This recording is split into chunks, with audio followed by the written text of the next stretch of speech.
बिस्मिल्लाहिर्रहमानिर्रहीम। नाज़रीन अस्सलाम वालेकुम। मैं हूँ इमरान वसीम।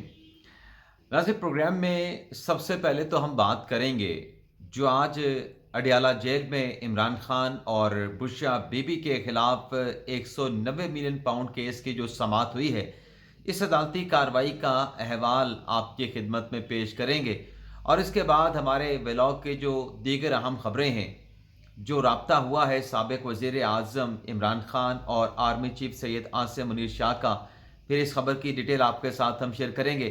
और बैरिस्टर गौहर को तहरीक इंसाफ की चेयरमैनशिप से फारिग कर दिया गया, इस खबर की डिटेल भी अभी कुछ देर में आप नाज़रीन के साथ हम शेयर करने जा रहे हैं और कुछ दीगर खबरें भी हैं। लेकिन प्रोग्राम का आगाज़ करने से पहले उन दोस्तों से दरख्वास्त करेंगे जिनकी तरफ से अभी तक हमारे चैनल को सब्सक्राइब नहीं किया गया, दरख्वास्त होगी कि चैनल को सब्सक्राइब कर लें, बेल आइकॉन का बटन प्रेस करें और वीडियो अगर आपको पसंद आती है तो इसको लाइक भी करें और अपने दोस्तों यारों के साथ हमारे इस ब्लॉग को जितना आपसे हो सके इसको शेयर भी करें। तो पहली खबर से नाज़रीन गुफ्तगू का आगाज़ करते हैं। आज जो नैब का रेफरेंस है इमरान खान और बुशरा बीबी साहबा के खिलाफ, उसकी अडयाला जेल में समाअत हुई। बुशरा बीबी साहबा को इंतहाई सख्त सिक्योरिटी में अडयाला जेल लाया गया और वहाँ पे जो एहतसाब अदालत के जज हैं नासिर जवेद राना साहब, उन्होंने इस केस की समाअत की। आज की अदालती कार्रवाई में नाज़रीन इमरान खान की तरफ से बैरिस्टर अली जफ़र, इसके अलावा ज़हीर अब्बास चौधरी, खालिद यूसुफ चौधरी और प्रोसिक्यूशन की तरफ से मुज़फ़्फ़र अब्बासी हो गए, सरदार मुज़फ़्फ़र अब्बासी और अमजद परवेज़ हो गए। इसके अलावा सोहेल आरिफ और चौधरी नज़र जो है वो पेश हुए थे। लेकिन आज की अदालती कार्रवाई में एक गवाह का बयान मुकम्मल तौर पे कलमबंद किया गया है और एक और गवाह का बयान इब्तदाई तौर पे रिकॉर्ड कर लिया गया है और 3 गवाहों के बयानात जो हैं आज उन पे, जो कि पहले कलमबंद हो चुके थे, उन पे इमरान खान साहब के जो वकील हैं बुशरा बीबी साहबा के और इमरान खान साहब के वकील सफाई भी आप कह सकते हैं, उनकी तरफ से जो जिरा है वो मुकम्मल की गई है 3 गवाहों पे। और अब तक के नाज़रीन अगर हम इस केस के ट्रायल की बात करें तो 12 गवाहों के बयानात जो है वो कलमबंद हो चुके हैं और 7 गवाहों पे जिरा मुकम्मल हो चुकी है। और आज की समाअत की एक और ख़ास बात नाज़रीन ये रही कि बुशरा बीबी साहबा की इंडोस्कोपी की और कुछ और मेडिकल टेस्ट की दरख्वास्त जो है वो आज जज साहब को दी गई है तहरीरी तौर पे कि ये टेस्ट करवाए जाएँ बुशरा बीबी साहबा की। तो इस अदालती कार्रवाई के बाद नाज़रीन केस की समाअत है उसे 17 अप्रैल तक मुलतवी कर दिया गया है। अब आ जाते हैं जो इसी केस की अदालती कार्रवाई के बाद इमरान खान साहब के साथियों के साथ जो गैर रस्मी गुफ्तगू हुई है, और ये नाज़रीन ऐसी गुफ्तगू है जो आपको, माफ़ी चाहता हूँ आज होंठ खुश्क हो रहे, जो आपको नहीं मिलेगी पूरे मीडिया पे। बड़ी तवील खान साहब ने गुफ्तगू की साथियों के साथ, कुछ सवालात भी खान साहब से पूछे गए, उन सवालों का जवाब भी खान साहब ने दिया।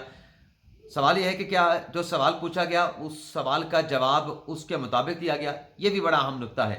तो ये गैर रस्मी गुफ्तगू के चीदा चीदा पॉइंट जिसमें खबरियत है वो मैं आपके साथ शेयर करने जा रहा हूँ। एक तो नाज़रीन इमरान खान साहब ने कहा कि जब अगस्त में मुझे गिरफ्तार किया गया तोशा खाने के फैसले के बाद, तो मेरा जो पासपोर्ट और चेक बुक थी वो उठा ली गई, यानी वहाँ से चोरी कर ली गई।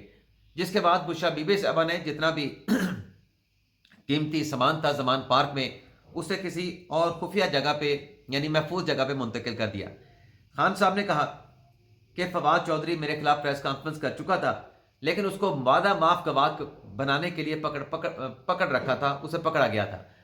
अब यहाँ पे आप नाज़रीन की इजाज़त से, फवाद चौधरी ने इमरान खान साहब के खिलाफ कोई प्रेस कॉन्फ्रेंस तो नहीं की थी, ट्वीट किया था, एक छोटी सी उनकी टॉक थी और उसमें खान साहब के खिलाफ कोई ऐसी बात नहीं थी। 9 मई के वाक़ये की उन्होंने मजम्मत की थी।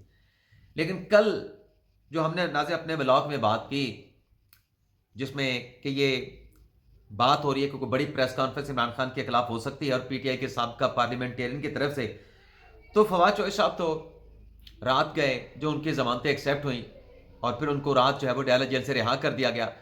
और अब खान साहब का कहना कि उसे मेरे खिलाफ वादा माफ गवाह बनाने की कोशिश की गई, तो देखते हैं कि फिर प्रेस कॉन्फ्रेंस कौन करेगा। अगर फवाद चौधरी पहले प्रेस कॉन्फ्रेंस कर चुके हैं तो फिर कौन करेगा प्रेस कॉन्फ्रेंस, जिसकी सोशल मीडिया के ऊपर शाहिद असलम साहब ने बात की है और अभी भी अपने दावे पे कायम है कि ऐसी प्रेस कॉन्फ्रेंस इमरान खान के खिलाफ होगी। इसके अलावा नाज़रीन इसी टॉक में इमरान खान साहब ने इल्ज़ाम दिया आसिम मुनीर शाह साहब पे। पहले तो वो ज़ाहिर देने वाला इल्ज़ाम तो था खान साहब ने लगाया था कि अगर बुशरा बीबी साहब को कुछ हुआ तो जिम्मेदार आसिम मुनीर शाह साहब होंगे। अब खान साहब ने कहा कि मुझे तोड़ने के लिए बुशरा बीबी को आसिम मुनीर शाह ने सजा दिलवाई।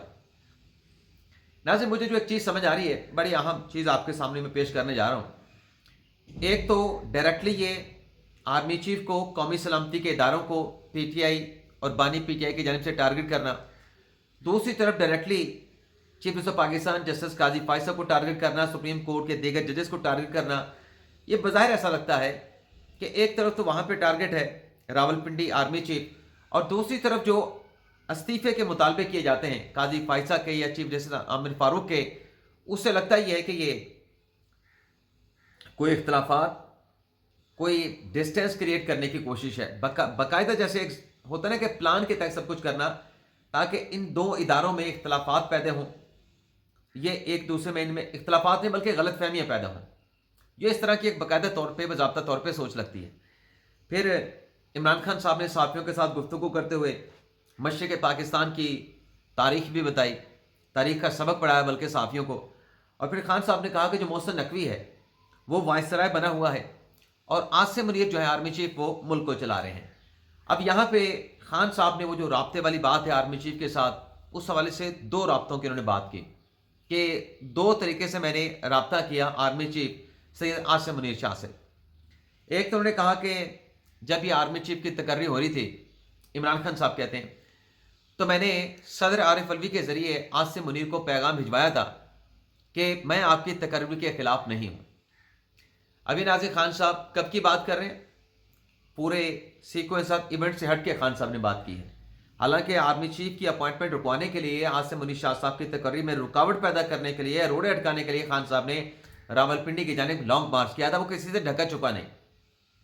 ये जो खान साहब बात कर रहे हैं, जब उस वक्त शहबाज शरीफ ने आसिम मुनीर शाह साहब के नाम की अप्रूवल दे दी और समनी हतमी मजदूरी के लिए सदर साहब को भेजी, तो सदर साहब वो फाइल लेके लाहौर गए थे जमान पार्क इमरान खान के पास। वहाँ पे टेलीफोनिकली बात की थी अपने आरिफ अलवी साहब ने कि ले जी इमरान खान साहब से मुलाकात करें, तो आसिम मुनीर शाह साहब ने बात करने से इनकार कर दिया था। गालिबन उसी राब्ते में आर्मी चीफ ने यह पैगाम भी दिया था इमरान खान साहब का कि हम आपकी या इमरान खान साहब आपकी तकरीर के खिलाफ नहीं है। भाई वो तो उस वक्त तकरीर हो चुकी थी, उस वक्त तो आप सदर साहब का कोई किरदार था ही नहीं। सदर साहब ने सिर्फ सिग्नेचर करने थे, ना करते तो वो ऑटोमेटिकली हो जाने थे। अब खान साहब ने इस राब्ते की बात की, लेकिन दूसरा जो खान साहब ने राब्ते की बात की नाज़रीन, वो खान साहब ये कहते हैं कि मैंने आरिफ अलवी के ज़रिए राब्ता किया आसिम मुनीर शाह साहब के साथ, यानी ये पहले के राब्ते की बात हो रही है, और मैंने आसिम मुनीर को एक पैगाम भिजवाया आरिफ अलवी के ज़रिए कि मुझे जो लंदन प्लान है उसका इल्म है। यानी खान साहब आर्मी चीफ को पैगाम भिजवा रहे हैं आरिफ अलवी साहब के ज़रिए कि मुझे लंदन प्लान का इल्म है। अब आप पूछेंगे कि ये पैगाम भिजवाने का क्या मकसद है, क्योंकि साफियों के साथ गुफ्तगू करते हुए इमरान खान साहब ने यह भी कहा कि जो लंदन प्लान था वो आसिम मुनीर और नवाज शरीफ के दरमियान बना था। तो ये खान साहब ने एक और साजिश का इल्ज़ाम लगाया है, लंदन प्लान, लंदन प्लान। अच्छा, लंदन प्लान में आसिफ अली जरदारी को क्लीन चिट दे दी है, जनरल बाजवा को क्लीन चिट दे दी है, सारा मलबा खान साहब ने आर्मी चीफ पे डाल दिया है। अभी थोड़ी देर पहले जो मैंने बात की, इस तरह की बातें जो की जा रही हैं, एक तरफ काजी फायद साहब को टारगेट करना, दूसरी तरफ आर्मी चीफ को टारगेट करना, यह बाकायदा प्लान का हिस्सा है, बाकायदा हिकमत अमली है, सियासी है, गैर सियासी है, लेकिन हिकमत अमली है। इसके अलावा नाज़रीन, खान साहब ने कहा कि जजेस भी इस लंदन प्लान का हिस्सा हैं, और फिर खान साहब ने कहा कि आईएसआई ने जजेस की तकर्रियाँ करवाई। अब नाज़रीन, जहाँ तक मुझे याद पड़ता है, नकवी साहब की तकर्री भी out of the way supreme court में हुई, दौर केस का इमरान खान साहब का। बल्कि जितनी भी तकर्रियाँ मेरिट से हटके, सीनियरिटी से हटके, नीचे से जजेस को सुप्रीम कोर्ट में लाया गया। आप साकिब निसार साहब का दौर देखें, आप आसिफ सईद खोसा का देखें, गुलजार का देखें, या फिर अपना बंदियाल साहब का देखें, नीचे से जूनियर जजेस को सुप्रीम कोर्ट में लाया गया। तो ये तमाम तकर्रियाँ तो सुप्रीम कोर्ट में या जो हाई कोर्ट में तकर्रियाँ हुई इमरान खान साहब के दौर में हो रही थी। तो फिर ये तो खान साहब के दौर में सब कुछ हो रहा था। कौन करवा रहा था? वो नकवी साहब के बारे में कहा जाता है कि उस वक्त के जो अहम सरबराह थे उनके साथ उनका ज़ाती ताल्लुक, कोई वास्ता वगैरह भी था, लिंक भी था। तो कौन उनको सुप्रीम कोर्ट में लेके आया था? बल्कि किसी ने स्टेटमेंट भी दिया था, किसी ने स्टेटमेंट भी दिया था। अभी जो सुप्रीम कोर्ट में तैनातियां हुई हैं वो आपके सामने है। मेरिट के ऊपर लोगों को लाया गया है। जो चीफ जस्टिस हैं हाई कोर्ट के, उन्हें सिर्फ सुप्रीम कोर्ट में एलिवेट किया गया है। तो अभी तो कोई ऐसी बात नजर नहीं आ रही।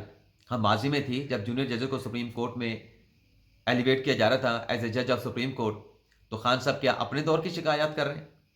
इसके अलावा नाज़रीन, खान साहब से सवाल हुआ वो जहर वाला कि आपने कहा कि बुशरा बीबी साहबा को जहर दिया गया है, उन्होंने कहा कि शहद में मिला के दिया गया है, तो रिपोर्ट कुछ और बताती हैं।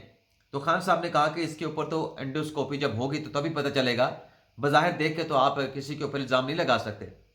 अच्छा, फिर एक और साफ़ी ने और सवाल पूछ लिया कि ये बताएं कि अगर ये टेस्ट भी हो गया, एंडोस्कोपी भी होगी, उसमें भी ये तमाम रिपोर्ट क्लियर हुई, तो फिर आप क्या कहेंगे? अब इसके ऊपर तो जवाब ये बनता है कि अगर ये इल्ज़ाम साबित नहीं होता कि बुशरा बीबी साहबा को जहर दिया गया है और हम वो जिम्मेदारी आसिम मुनीर शाह साहब पे, आर्मी चीफ पे डाल रहे हैं, तो हम माफ़ी मांग लेंगे। लेकिन खान साहब ने ये नहीं कहा। खान साहब ने कहा कि आसिम मुनीर ने मेरी बीवी को टारगेट किया जिसका कुछ लेना देना नहीं। यहां पे आके नाज़रीन बात समझ आती है कि खान साहब क्यों आर्मी चीफ आसिम मुनीर शाह साहब को टारगेट करते हैं। ये एक और एंगल है नाज़रीन। वो एक रिपोर्ट जो तैयार की थी आसिम मुनीर शाह साहब ने और फिर जाके इमरान खान साहब को पेश की थी एज ए DGISI, उसमें खान साहब की बुशरा बीबी साहबा के लेन देन के मामला थे कि आपके घर में फलां जगह से पैसे आ रहे हैं, उसमें फ़र्क होगी है मुबैना तौर पे, फलां लोग हैं, तो इसको रोकें। आप की बड़ी अच्छी रेपुटेशन है, आप करप्ट नहीं हैं, लेकिन आपके घर में ये सब कुछ हो रहा है। तो खान साहब ने एक्शन लेने के बजाय आसिम मुनीर को DGISI के ओहदे से हटवा दिया था। तो खान साहब गालिबन उस चीज़ का बदला ले रहे हैं कि उस वक्त ये रिपोर्ट क्यों लाई गई, और ये रिपोर्ट मेरी बीवी के खिलाफ आसिम मुनीर शाह साहब ने बनाई थी। वो इल्ज़ामात जो हैं वो आसिम मुनीर शाह साहब की रिपोर्ट की रोशनी में वो बुशरा बीबी साहबा के ऊपर लगे। तो खान साहब को लगता है कि वो गुस्सा है पिछला जिसको वो सेटल करना चाहते हैं आसिम मुनीर शाह साहब के साथ। और फिर खान साहब ने वो पैगाम वाली बात भी कर दी कि मैंने पैगाम भी पहुंचाया था कि वो लंदन प्लान है। तो फिर एक और सवाल हुआ अमेरिकी एजेंट वाला कि आपकी पार्टी में बात हो रही है कि बुशरा बीबी साहब अमेरिकी एजेंट हैं। तो खान साहब ने कहा कि ये हमारी पार्टी में कुछ ऐसे लोग हैं जिनका एस्टेब्लिशमेंट के साथ रब्ता है और वो पार्टी को तोड़ना चाहते हैं, उनकी तरफ से बुशरा बीबी साहबा पे ऐसा इल्ज़ाम लगाया गया। भाई अगर आपकी पार्टी में ऐसे लोग हैं जो एस्टेब्लिशमेंट के साथ मिले हुए हैं और एस्टेब्लिशमेंट आपके खिलाफ साजिश कर रही है, तो पार्टी से निकाल दें। आप क्यों नहीं निकाल रहे पार्टी से? आप अगर वो दोगले हैं, आपके साथ मुखलस नहीं है, तहरीक इंसाफ के साथ वफादार नहीं है, लॉयल नहीं है, तो आप उन्हें पार्टी में लेके क्यों बैठे हैं? उन्हें किक आउट करें अपनी पार्टी से। लेकिन वो खान साहब करते नहीं, इल्ज़ाम इल्ज़ाम इल्ज़ाम, बस सबूत माफ़ी निश्ता। अब आप देखें बैरिस्टर गौर साहब जो मैंने लिखा कि PTI के चेयरमैनशिप के ओहदे से फारिग, कल हमने आपके साथ खबर शेयर की कि इमरान खान साहब पार्टी के में जो कब्जा ग्रुप है उनसे पार्टी को वागजार करा के सियासी लोगों को सामने लाना चाहते हैं। अच्छा, कुछ दोस्तों ने कहा कि इमरान साहब आप तो ऐसे छोड़ते रहते हैं तो आपकी खबरें तो होती नहीं। तो अल्लाह की करनी हुई चंद घंटों में खबर दुरुस्त साबित हुई। एक नोटिफिकेशन जारी किया गया 5 अप्रैल 2024 को, यानी कल जारी किया गया। उसमें क्या लिखा गया? As per instruction receive from the founder PTI chairman Imran Khan, the following person are appointed to the political committee. The political committee shall take all decision and inform the core committee. यानी अब इसमें जो खबर के बैरिस्टर गौर साहब को कैसे party के चेयरमैनशिप से फारिग किया गया टेक्निकल तरीके से, वो मैं आपके सामने रखने जा रहा हूँ। ये तो आप नाज़रीन को मालूम है कि बैरिस्टर गौर साहब 2 मरतबा पाकिस्तान तहरीक इंसाफ के चेयरमैन मुंतखब हुए। जब पहली मरतबा मुंतखब हुए इंट्रा पार्टी इलेक्शन में, वो इलेक्शन उड़ गया। इलेक्शन कमीशन ने वो इलेक्शन PTI का इंटर पार्टी इलेक्शन गैर कानूनी करार दे दिया। फिर दूसरी मरतबा भी 8 फरवरी के बाद इंतखाबात करवाए गए, गो कि वो इलेक्शन भी चैलेंज है, लेकिन अब तक इंटैक्ट हैं बैरिस्टर गौर साहब चेयरमैन पाकिस्तान तहरीक इंसाफ, और उनके नीचे सेक्रेटरी जनरल हैं तहरीक इंसाफ के उमर अयूब साहब। यानी पार्टी को हेड कौन कर रहे हैं? खान साहब के डायरेक्शन के मुताबिक पार्टी के चेयरमैन बैरिस्टर गौर साहब हैं, और इलेक्शन के रिजल्ट के मुताबिक भी बैरिस्टर गौहर हैं, और उनके नीचे उमर अयूब साहब हैं। अब ये जो नोटिफिकेशन जारी किया गया है, ये जो सियासी कमेटी बनाई गई है, इसका सरबराह इमरान खान साहब ने बना दिया है उमर अयूब को। यानी उमर अयूब इस कमेटी की सरबराही करेंगे, और इसके नीचे बैरिस्टर गौहर अली खान का नाम लिखा है, और ये कमेटी में बैठ के उमर अयूब जो फैसला करेंगे, कोर कमेटी उस फैसलों को मानने की पाबंद होगी। अब आप देखें कि चेयरमैन को बैरिस्टर गौहर अली खान जो कि चेयरमैन है, उनको चेयर नहीं दी गई, उनको पॉलिटिकल कमेटी का चेयरमैन नहीं बनाया गया, बल्कि उनको डिमोट कर दिया गया और उमर अयूब साहब को प्रमोट कर दिया गया। तो तमाम फैसले जब चेयर की सीट पे बैठ के उमर अयूब साहब कर रहे होंगे, तो पार्टी के चेयरमैन बैरिस्टर गौहर अली खान साहब के पास फिर वो चेयरमैन पीटीआई का ओहदा, वो तो सिर्फ नाम के साथ लिखने के लिए रह गया, उसका तो कोई फायदा नहीं। फिर तो तमाम फैसले चाहे कोर कमेटी में हो रहे हो, कोर कमेटी में भी उमर अयूब साहब हैं, पॉलिटिकल कमेटी में भी उमर अयूब साहब हैं, फिर तो तमाम जमात को सेक्रेटरी जनरल पाकिस्तान तहरीक इंसाफ उमर अयूब साहब ने हैंडल कर लिया है, या उसको कंट्रोल उनके पास चला गया है। जब मैंडेट उनको दे दिया और ये इस नोटिफिकेशन में लिखा गया है जो कि उमर अयूब साहब ने खुद जारी किया, और इसमें इमरान खान साहब का हवाला दिया कि इस पॉलिटिकल कमेटी के जो भी फैसले होंगे, फिर पढ़ देता हूँ, the political committee shall take all decision and inform the core committee, यानी फैसला लेने के बाद सिर्फ कोर कमेटी को आगाह कर देंगे, कोर कमेटी उस पर कुछ नहीं करेगी। तो फिर कहाँ गई चेयरमैनशिप बैरिस्टर गौहर साहब की? वो तो टेक्निकली फारिग हो गए अपने ओहदे से, सिर्फ नाम के साथ जैसे मैंने कहा कि लिख सकते हैं लेकिन फैसला कोई नहीं कर सकते। अच्छा, इस कमेटी में आप देखें सेनेटर शिबली फराज हैं, अली अमीन गंडापुर हैं, असद कैसर हैं, शाह फरमान हैं, खालिद खुर्शीद हैं, सेनेटर ओन अब्बास बिपी हैं, रऊफ हसन हैं, हमाद अजहर हैं, मियाँ असलम इकबाल हैं, आतिफ खान हैं, हाफिज़ फ़रहत हैं। वैसे से हाफिज़ फ़रहत का नाम जो इसमें शामिल हुआ है, हमारे ज़राए बताते हैं कि ये खान साहब ने हाफिज़ फ़रहत का नाम खुद शामिल किया, पीटीआई के लोगों की तरफ से इनका नाम नहीं दिया गया था, बल्कि खान साहब ने कहा कि ये मेरा साथी है, मुश्किल वक्त का साथी है, मुश्किल वक्त में पार्टी के साथ खड़ा रहा, हाफिज़ फ़रहत का नाम भी पॉलिटिकल कमेटी में शामिल करें। और आखिरी नाम शेर वज़न मरवत का है, यानी उधर बैरिस्टर गौहर साहब को खुडे लाइन लगा दिया, उमर अयूब साहब को पार्टी की चेयर दे के, पॉलिटिकल कमेटी के चेयरमैनशिप दे के, और शेर वज़न मरवत साहब को 14वें नंबर पर रखा गया है तमाम लोगों से नीचे, जब ये गायब थे। हालांकि ये दस्तियाब ही नहीं, कई ऐसे लोग हैं जो कि अभी तक मंजर आम पे नहीं आए, जिसमें आप ये देख लें हमाद अजहर साहब नहीं आए, असलम इकबाल साहब नहीं आए, हमाद अजहर साहब जमानतें भी ले चुके हैं, अभी भी वो उस तरह से सामने नहीं है, लेकिन इनको जो है मरवत साहब को सबसे एंड में रखा है। तो ये मैं तो समझता हूँ कि ये मरवत साहब को खान साहब ने फारिग कर दिया है। इसके अलावा नाज़रीन, इंडिया ने एतराफ़ कर लिया है, गार्डियन की जो स्टोरी थी कि भारतीय एजेंसी रॉ ने पाकिस्तान में 2020 से लेके 20 पाकिस्तानियों को आके टारगेट किया, यहाँ पे उनका कत्ल किया। तो उनसे सवाल हुआ उनके वज़ीर ख़ारजा से कि ये गार्डियन की खबर है, तो उस पर इंडियन फॉरेन मिनिस्टर ने कहा कि बिल्कुल ये हम करेंगे, जो हमारे इंडिया में आके कार्रवाई करेगा हमें उसे पाकिस्तान में जाके घुस के मारेंगे। यानी कोई भी जहाज़ बना के आप पाकिस्तान के अंदर किसी को भी मरवा सकते हैं, बजाय इसके कि आप वो डॉक्यूमेंट पाकिस्तान के साथ शेयर करें। अगर ऐसा पाकिस्तान ने किया तो फिर तो चीखें निकलेंगी भारत की। ये 25 जनवरी 2024 को पाकिस्तान ने प्रेस कॉन्फ्रेंस करके यही बताया था कि भारत ये कुछ कर रहा है, अब भारत ने एतराफ़ कर लिया। इस पर नाज़रीन फॉरेन ऑफिस ने इस स्टेटमेंट की मजम्मत की है, और वज़ीर दिफा ख्वाजा आसिफ ने कहा है कि अमन हमारी ख्वाहिश है, इसको कमज़ोरी ना समझा जाए, भारत का हिसाब जो है वो नहीं छोड़ा जाएगा, भारत को उसका हिसाब दिया जाएगा। इसके अलावा नाज़रीन, ईद के बाद, ईद से पहले बड़ी खबर ये है कि जो मिलिट्री कोर्ट से माइनर ऑफेंसेस वाले जो लोग हैं, आज हमारी कुछ सोर्सेज के साथ बात हुई, उनकी तरफ से कहा गया कि ऐसे मुल्ज़मान जिनकी माइनर ऑफेंसेस हैं, सुप्रीम कोर्ट से इजाज़त मिलने के बाद उन लोगों की ईद से पहले डेफिनेटली जो है वो रिहाई हो जाएगी। तो देखते हैं, आज होती है, कल होती है, पीर को होती है, मंगल को होती है, लेकिन ये हमें ज़रा कंफर्म कर रहे हैं कि ईद से पहले वो लोग जो है अपने घरों को चले जाएंगे, ईद अपने घरों के साथ, अपने घर वालों के साथ मनाएंगे। इजाज़त चाहते हैं नाज़रीन, अल्लाह हाफ़िज़।